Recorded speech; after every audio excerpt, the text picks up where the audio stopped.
Good morning, everyone. Hopefully, you're having a wonderful day so far. I got a good one for you today. So, we just saw on the news that Donald Trump did bring in the 25% tariffs this morning at 12:01. So, that's going to be exciting, and we're going to talk about that a little bit today. And we haven't heard a big speech from Pierre Poilievre since he came out with the new branding, so he's back out talking about a bunch of important stuff, so I thought we'd get into that. But first, if you like this video, please subscribe, and with no further ado, let's get into it. This promise, a very simple promise. You work hard, you get a great life, in a beautiful house, on a safe street, protected by a solid border and brave troops under a proud flag. That promise has been broken now for several years after the Carney-Trudeau Liberals doubled housing costs, doubled the national debt, doubled food bank lineups, doubled gun crime, pushed $500 billion of investment out of Canada to the U.S. and gave us the worst economic growth in the G7. Now they're seeking a fourth term in office. But more immediately, on Tuesday, we're faced with yet another possible threat of tariffs. Mr. Trump, the President of the United States, has threatened that tariffs will kick in on Tuesday. We don't know if he's going to pull back again, but if the tariffs do happen, we must retaliate, and we must use the revenues mostly, almost exclusively, to cut taxes for Canadian workers and businesses to bolster our economy against those tariffs. Regardless of what the President does, though, we can't rely on him, and we can't rely on the Americans anymore. We've learned our lesson from 10 years of helplessness. We need to take back control of our economy and bring home a strong, self-reliant, and sovereign nation. Simply put, we need to bring it home. We must bring home our jobs, our resources, our production, our supply chains. We must not only harvest our resources, but we must build LNG plants and ports that can get those resources to overseas markets. That means tax cuts and greenlighting massive resource projects to bring home our jobs, businesses, and money, and to become less dependent on the Americans. It means rejecting the radical, keep-it-in-the-ground environmental agenda that Mark Carney has advised on Justin Trudeau over the last 5 years. And isn't that true? 80% of our trade is done with the U.S., and it just takes one president to say, hey, yeah, so a tiny bad thing from Canada is coming into the United States, so we're gonna slap a tariff that'll destroy their economy and hurt the US's own people. And if you don't believe me about the tiny little bit of bad stuff coming from Canada into the United States, I got a little document here from the US's own DEA. They had an intelligence report, and right here, they say the flow of the bad stuff into the United States in 2019 was more diverse than anywhere else. And right down here, they have a little picture where they show where it's all coming from. Now, you can see it has Canada in this little 2A, where it says some really bad stuff, products are smuggled from Canada to the United States for sale on a smaller scale. And because of that, Donald Trump is bringing in 25% tariffs. I don't think so. I think it's for a different reason. Now, the interesting thing is Donald Trump is only going to tariff, and hasn't done this yet, China by 20%. And guess what the DEA says? They say China remains the primary source of extremely bad stuff and extremely bad stuff related substances trafficked through international mail and express consignment operations environment, as well as the main source for all really bad stuff related substances trafficked to the United States. Seizures of really bad stuff sourced from China average less than 1 kilogram in weight and often test above 90% concentration of pure really bad stuff. Also, as you can see in the graphs here, precursors of manufacturing 555. So, manufacturing of really bad stuff shipped by mail. So, a lot of these shipments and really bad stuff in powder form, as well as unregistered pill presses, stamps, and dyes are shipped by mail services. So you can go read that. I'll try to find where I found this and link it in the description below. So you can read this whole DEA report that came out. Anyways, other than that, let's get back into the video. That is why, over a month ago, I called on the government to immediately, 1, repeal the liberal No New Pipelines Law C-69, a law that has blocked mines, pipelines, power dams, LNG plants that would make us more independent from the United States. 2, immediately convene premiers to remove, not talk about removing, but remove exemptions in the Canadian Free Trade Deal so Canadians can trade between provinces. 3, pass a bring-it-home tax cut on work, investment, home building, energy, and making stuff in Canada. 4, immediately remove red tape and taxes to boost home building.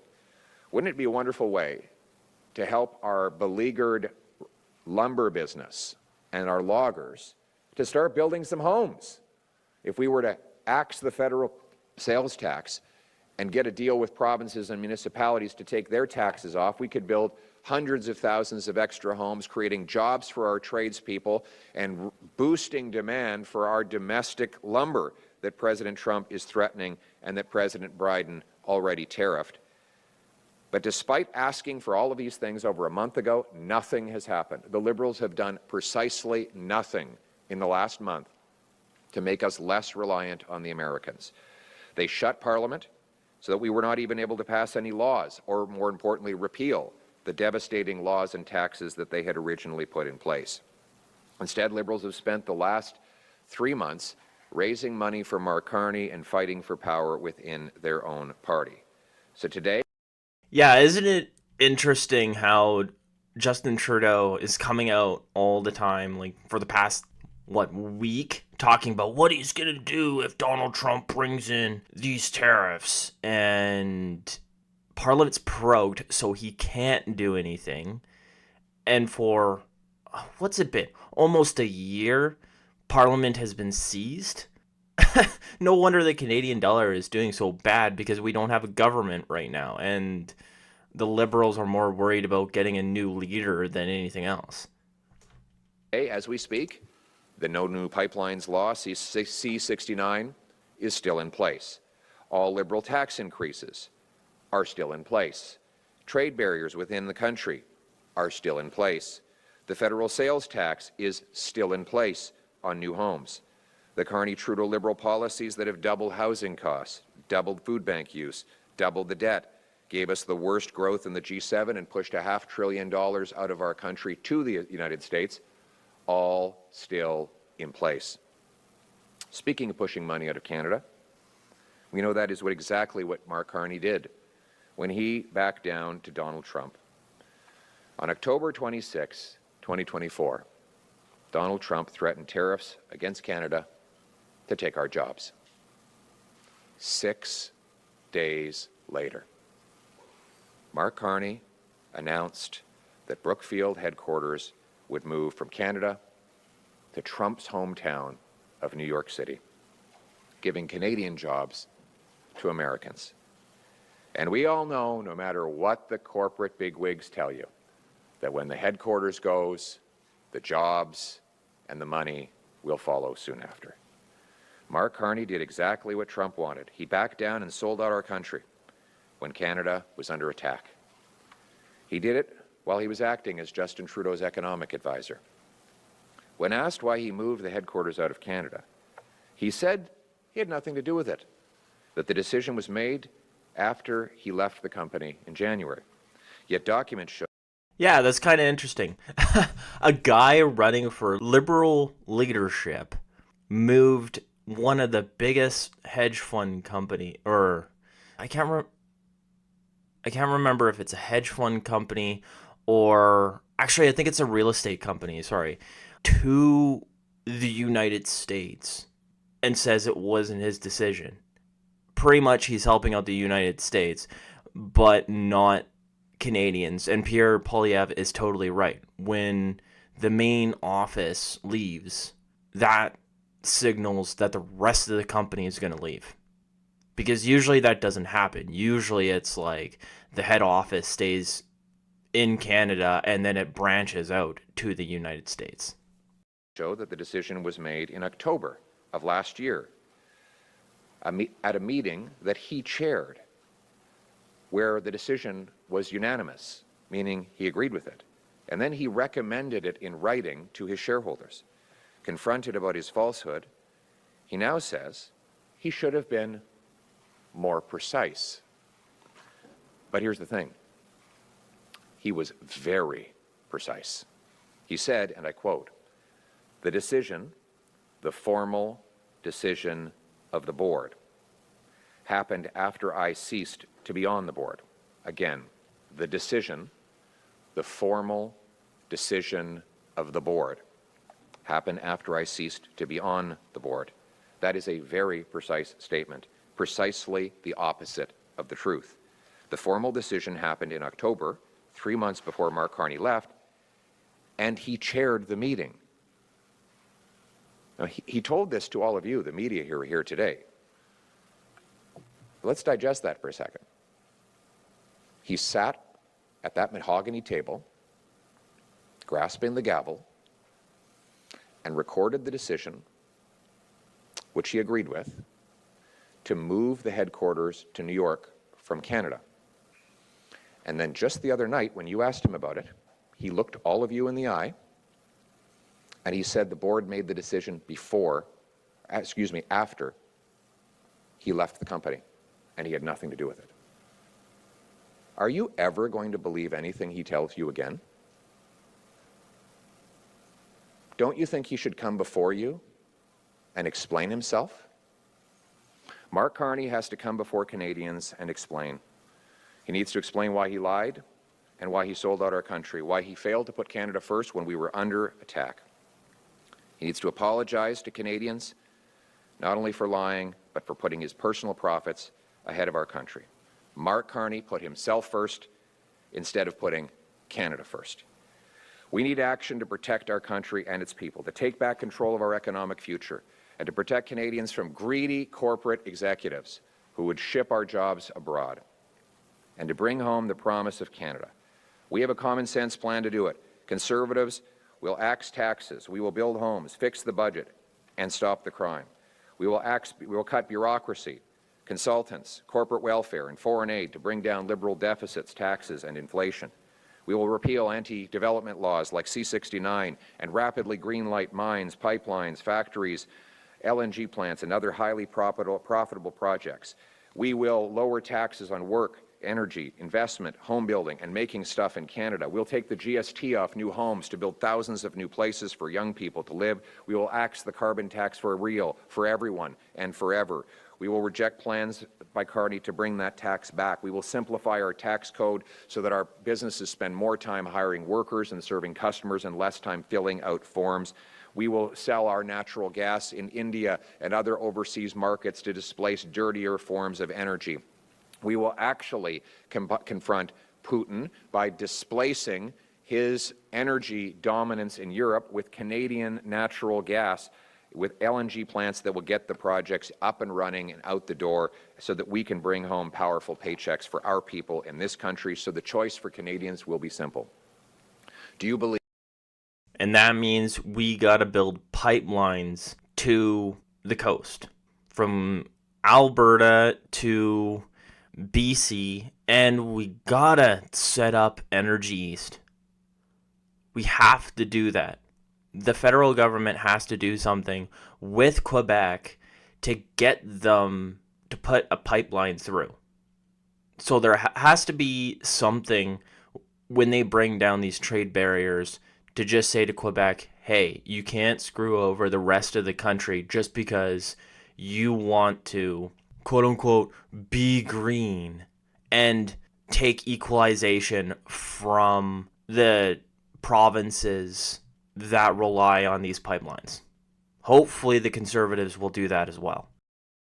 I believe that the Trudeau-Carney Liberals deserve a fourth term of hiking taxes, doubling housing costs, blocking resource projects, and making us hopelessly dependent on the Americans? Or are you ready for real common sense change? To axe taxes, greenlight big projects, secure our borders and our military, and put Canada first. And in the end, we will bring home the promise of this country where hard work gets you a great life, that buys you a beautiful home on a safe street protected by solid borders and brave soldiers under a proud flag. Canada, let's bring it home. Thank you. We'll now take questions from the floor. Good morning, Mr. Poilievre. Christy Kirkup with the Globe and Mail. What is your reaction to the exchange in the Oval Office between Donald Trump and Vladimir Zelensky, both in English and in French, please? We support Ukraine in its right to defend itself and to be independent. The aggressor in this conflict is Russia. Russia carried out an unprovoked invasion of Ukraine, an invasion that it has been mercilessly prosecuting for the last 3 years, and Ukraine has been the victim of that invasion. All democracies need to stand with Ukrainians and their right to defend themselves and reclaim their territory. And any suggestion to the contrary is wrong. I would further add that Canada could have helped defund Putin.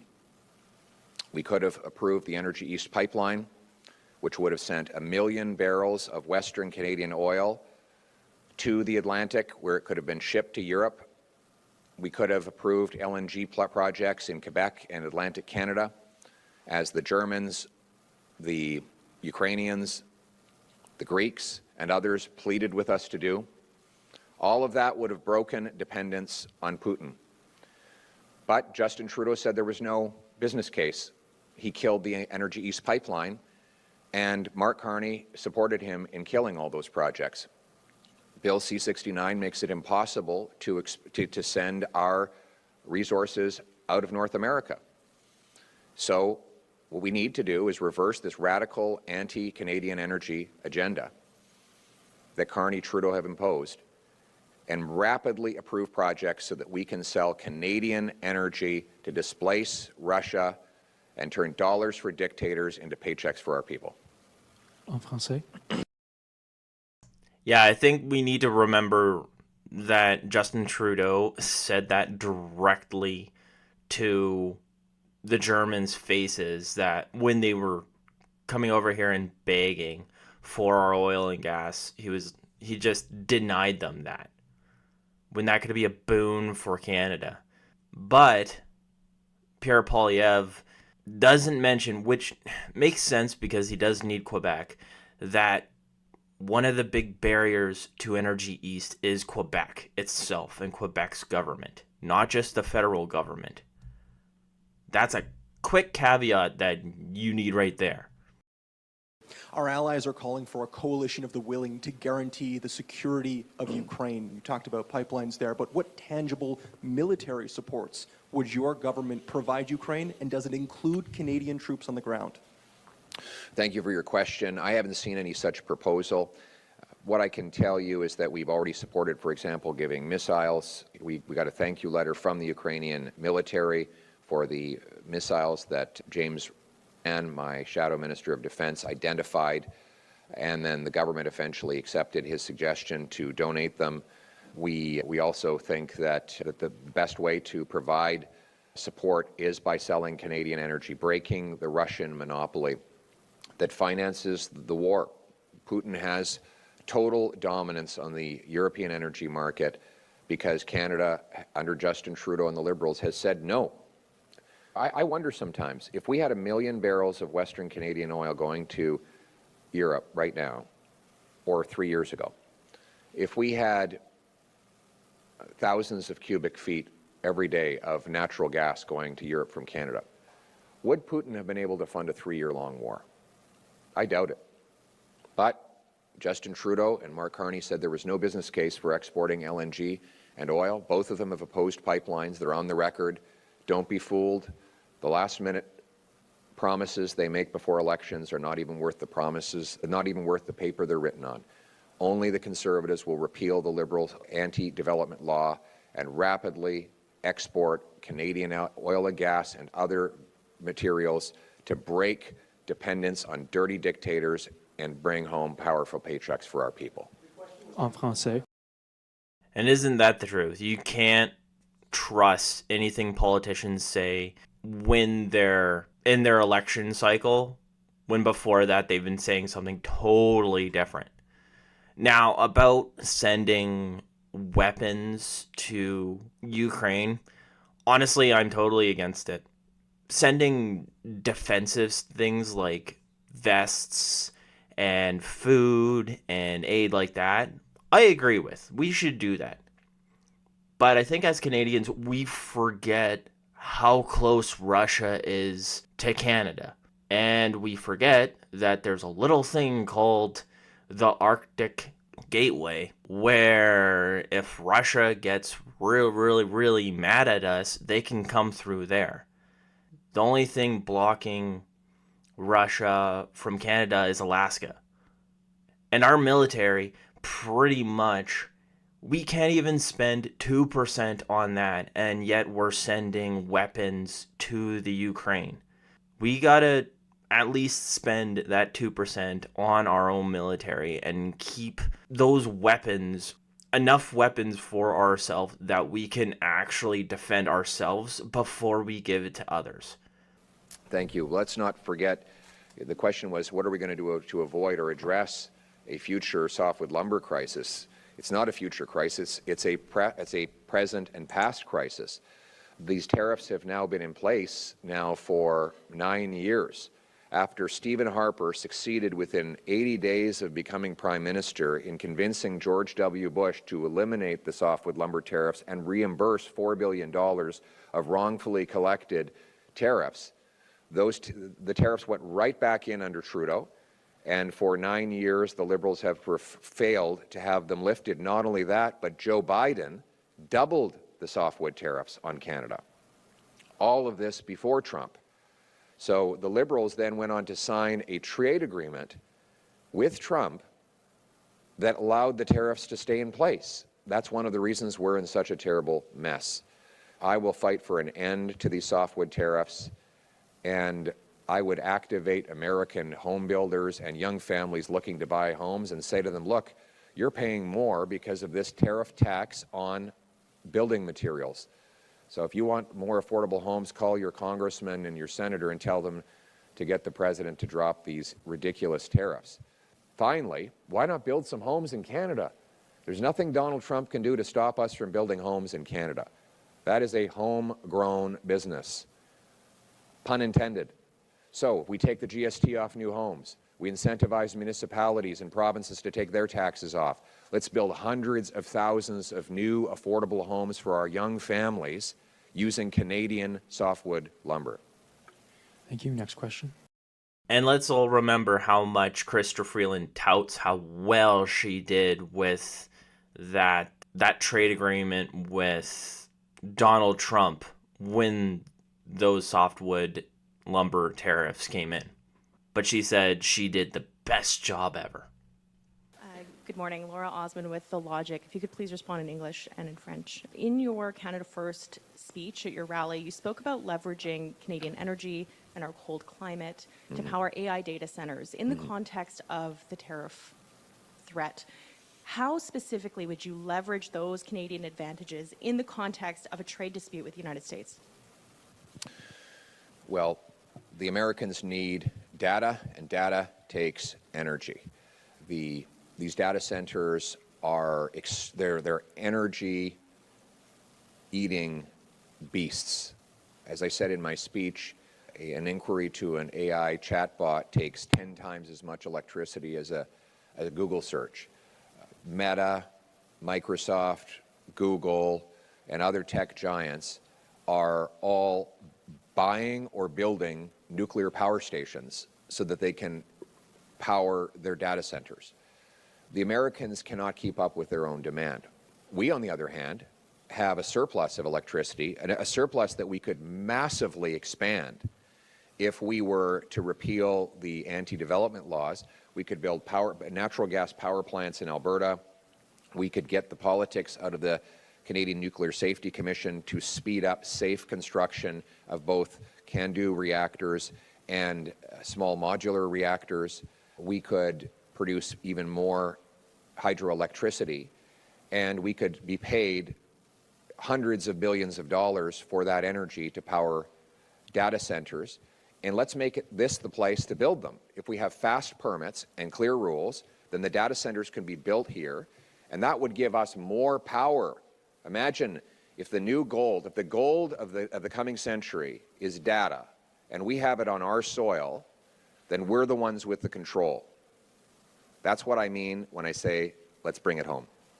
Now, I know before I did say that, at least where I'm from, we're having an issue with electricity, and like during the winter when we need all that heat, a lot of times the grid almost goes down every once in a while when it hits minus 40. But when Pierre Poilievre said that we have a surplus of electricity, it kind of clicked something in my head that I forgot before. Is in Alberta, we have a lot of wind power that all for some reason goes down to California. Now, the interesting thing with these tariffs is, hey, that could be part of the surplus of electricity that we have. So, since the US wants to bring in all these tariffs, Canada could really use all of that wind power. Instead of sending all of that electricity to the States and California, let's put it into our grid and use it for our uses and use it for these data centers. And let's make deals with Google and all that. If they're going to build these nuclear power plants, say, hey, okay, so any excess energy from these nuclear power plants, we're going to use that for Canadians and use it for our power grid. I think that would be a very good deal we could do with these companies. Thank you. Next question. In English and French, Mr. Poilievre, we are likely weeks away from an election call, and most polls show that once massive conservative lead has withered, and the party now appears to be in a tie with the Liberals. This has come despite a near-steady barrage of conservative attacks against a Liberal frontrunner, presumptive Liberal frontrunner Mark Carney, and also in the context of this Trump tariff threat, where Donald Trump has taken some constant shots at Canadian political leaders, including recently lashing out at you. Why do you think voters have appeared to be turning away from your party at this time? Well, on Mr. Trump's comments, the president says that I am not MAGA, and that's true. I'm Canada first. Canada will never be the 51st state. I will always put my country ahead of all others. Now, I have no doubt that the president would love to have Mark Carney as Canada's prime minister. Why wouldn't he? Mark Carney did exactly what Mr. Trump asked for. He moved his company headquarters to Trump's hometown 6 days after the president threatened tariffs on our country. Carney supported carbon taxes on Canada, supported blocking pipelines in Canada while he invested in American coal. Carney's policies, which Trudeau implemented, pushed $500 billion investment dollars out of Canada to the U.S., exactly as Trump wanted. So Trump would love to have a weak prime minister like Mark Carney who will sell out our country and drive jobs and money abroad. He probably doesn't want a strong leader like me who will axe taxes, greenlight big projects, make this the best place in the world to do business, and bring home the hundreds of billions of dollars of investment that Carney-Trudeau Liberals have driven south. En français. And I think the reason why that's actually happened is, yes, because pretty much every Canadian is more paying attention to Donald Trump rather than paying attention to Canadian politics. Another thing is a lot of Liberals, their problem was with the Liberals was Justin Trudeau. So now that he's going out, they're thinking of voting Liberal again. Though I say this one thing to the Liberals is, and Liberal voters, sorry, is if Mark Carney wins, research what he's invested in over the years. Research who he's invested in. Because if Pierre Poilievre's right, and he's invested in the States mostly, and massively, guess who he's going to invest in more?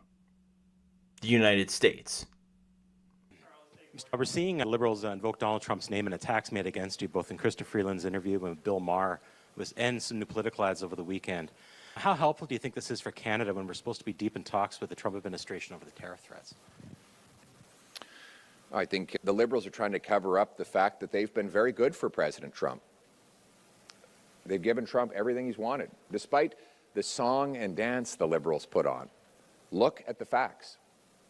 Under 10 years of this Liberal government, they have pushed a net $500 billion of investment out of Canada into the U.S. They blocked pipelines to the Atlantic and the Pacific, which forces us to give almost all our oil to the Americans.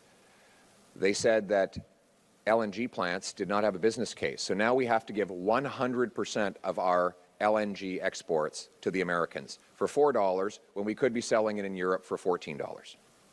They raised taxes on investment and business, which has forced company after company to leave the country. And don't take my word for it. Mark Carney says that America is a better place for businesses to locate than Canada. The environment minister said the other day that the resource minister said the other day that Mark Carney was making a good shareholder decision by moving his company out of Canada. That is the message that Liberals give Canadian business. Go south to the U.S. That's precisely what Donald Trump wants to hear. I think President Trump will be popping champagne when he finds out that Mark Carney is leading the Liberal Party, because he knows that Carney will sell out Canada again. By contrast, I will put Canada first. We will cut the taxes, speed up the projects, bring home production to our country. We will be a self-reliant, strong, and sovereign nation that restores Canada's promise. Thank you. That concludes today's press conference. And you know what? I love the sound of that. But Mark Carney government, I can assume that he will do what Pierre Poilievre has said. Now, I got to do a little bit more research on all of this, because I'm not particularly sure that everything, I can't believe that everything Pierre Poilievre said it actually happened in the way that it is said, but I can actually assume that it's true. So let me know what you think about a Mark Carney government, if that actually came through and if he actually wins, and what do you think about all the tariffs and Pierre Poilievre's new direction he's taking, his talking points. Let me know in the comments down below, and if you like this video, please subscribe. Other than that, have a good day.